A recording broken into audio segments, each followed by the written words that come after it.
Alright guys, so we are here at Countdown. Sid just finished his incredible set at the main stage.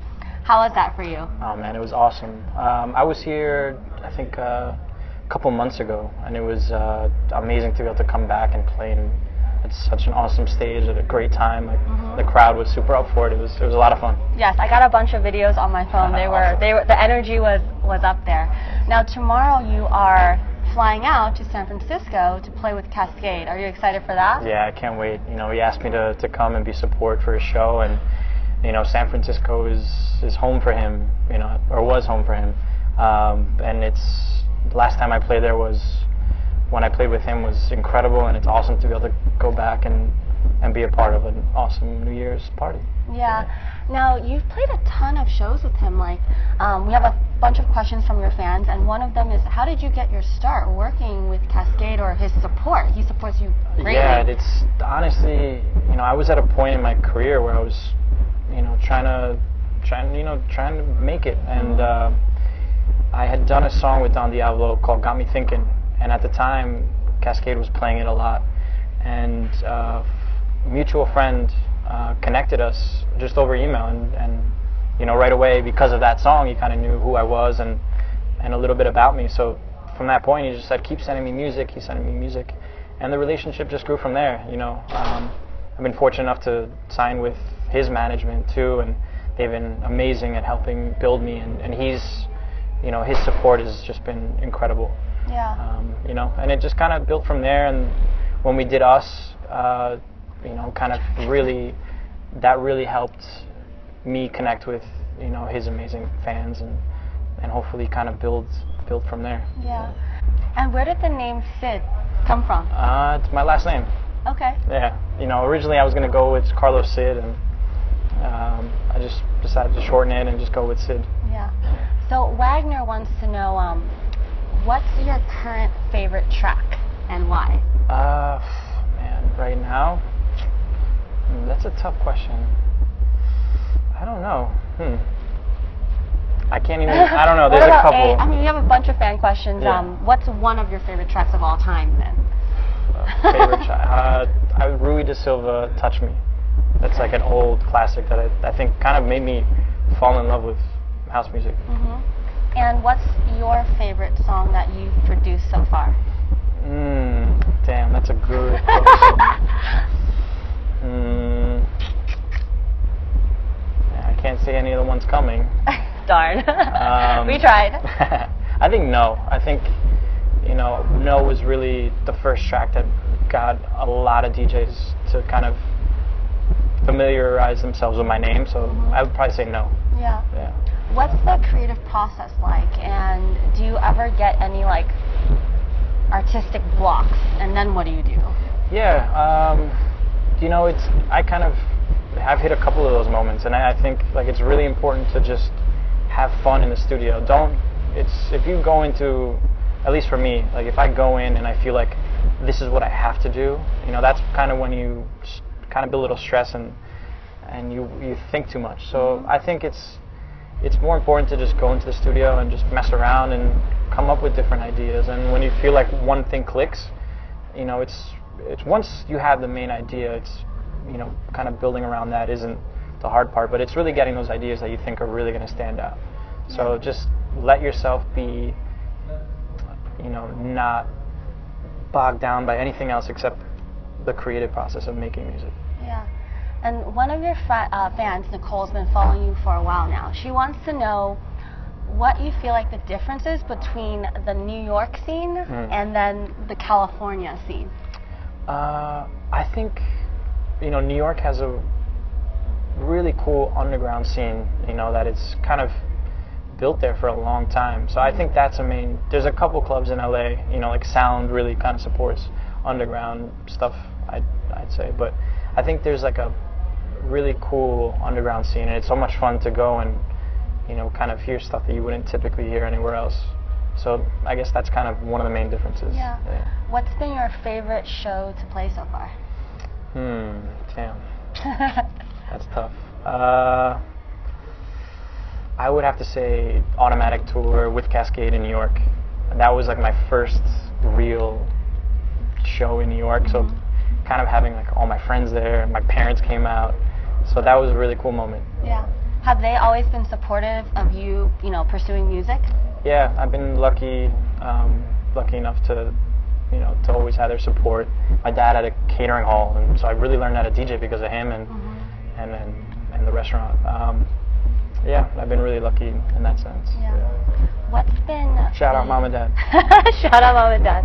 What's been the highest as well as the lowest moment in your music career so far? Damn. We like to get a little deep, right? Yeah, it's so deep. I don't know.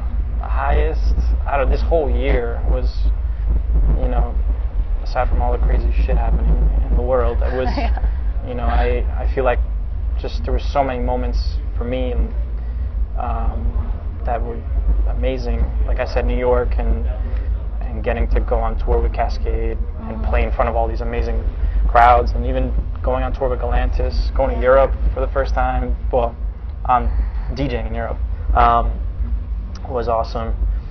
Lows, I don't know. I can't really. There are lows, you know. I can't think of any. I'll let you know. Next year, ask me. Okay. And that actually leads into another question from one of your fans, Diana. She wanted to know if you went into 2016 with any goals specifically, and if you did you achieve them? Yeah, I think the big goal for me was to start doing my own headline shows, and I feel like in, you know, a couple of the bigger cities we were able to do that, and it's, you know, it's been amazing to, you know, kind of go into a city supporting either Kaskade or Galantis, and then those fans appreciating what I'm doing and coming back for my shows. Yeah. So that, you know, now that 2017 is literally 2 days from now, do you have any goals set for this upcoming year? Yeah, a lot of new music. You know, I'm really fortunate to be working with Big Beat Records. They've been kind of putting out my stuff, and they've given me the flexibility to just let me kind of do what I want, and so I'm really excited. So in a couple weeks you're going to be hearing something new. Like and new sound? Well, new music. Okay. A lot of new music. So I think 2017 is about putting out a lot of new music. Yeah. And what would you say, what would be your definition of being a very successful artist? I mean, you know, I think there's two aspects of it. You know, one is getting your music to cross over to radio, you know, which I think is really important for a lot of big artists. And then on the other, it's getting to play all these amazing festivals, and, you know, you start just playing this set time and then you play this set time. So I think the ultimate kind of measure for how well you're doing is where you are on the flyer, what time your set is. So, you know, ultimately I want to be playing, you know, the peak set. So that's kind of... Do you have like a dream festival or show to play at? EDC Las Vegas. I played the art card with Kaskade 2 years ago, so I'm hopefully... So main stage, here we come? Yeah. So at NeoNL, we're all about connecting people to help charities around the world, so bringing artists and fans together to do that. Is there a specific cause that's close to your heart, or you'd like to see us, you know, partner up with? You know, this isn't necessarily something I've fully thought about. I don't want to say anything and say that's kind of my thing, but you know, especially being in New York, there's so many like homeless people, and I think that's something really important to definitely give back. Yeah. Okay. And then one last question from one of your fans, Austin, who's from Win and Woo, actually, awesome producers. They said, what's it going to take to collaborate? And just in general, for everyone out there that's, you know, maybe looking to collaborate with artists, including yourself, what's the process like for that? You know, I think there's two things. I mean, either we have a relationship when we're friends and we're just like, hey, let's get in the studio, but I think for young up-and-coming guys is make something that's exciting, that's new, that's, you know, that maybe a bigger artist thinks could be the next thing and they want to be involved with. So I think it's, if you're a new artist looking to collab, I'm not saying Win and Woo are new because I love their stuff. Yeah. Really cool. Yay! Yeah. What's up, Nick and Austin? But I think, you know, coming with something really fresh, and that's kind of the incentive for collabing, I think. Yeah. And then for everyone out there that's an aspiring producer, what's the best piece of advice that you have for them? Don't be in any rush.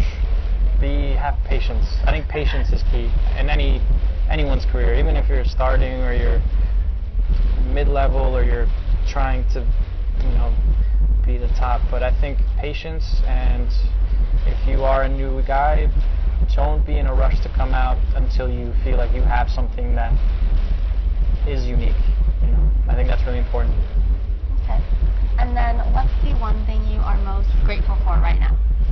Getting to go to all these awesome places and play music. This is awesome. I get to play music for people. And then for all your fans watching out there, what do you have to say to them? Thank you guys so much for all the support this year, and I'm really excited for 2017. Awesome. Well, thanks for coming on. Your set was amazing, and I'm sure you're going to kill it tomorrow with Kaskade. I can't wait. Thank you so much. Thanks.